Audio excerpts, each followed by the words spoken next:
নিশি রাতে চাঁদের আলোয় খুঁজে ফিরে হারিয়ে যাওয়া কারো ছায়া। কান পাতলে শুধু শোনা যায় নিজের নিঃশ্বাসের ব্যাকুল রাগ। কথার সাথী ছিল যারা, আজ যেন তারা কেবলই স্মৃতির কল্পনা। একলা ঘরে দেয়ালের ফাঁকে বাজে অচেনা নীরবতার সুর। হৃদয়ের গহীনে জমে থাকা কথাগুলো আজ কেউ শোনে না আর। প্রতি সন্ধ্যায় জানালার পাশে বসে থাকা যেন এক অভ্যাস মাত্র। হাসির শব্দের বদলে ভেসে আসে নিজের ভাবনার ভারী শব্দ।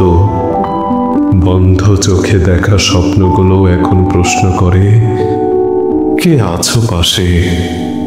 একাকিত্ব যেন একটা ছায়া, সব সময় পেছন পেছন চলে। তবুও আশা রাখি একদিন কেউ এসে বলবে, তুমি একা নও, তুমি একা নও।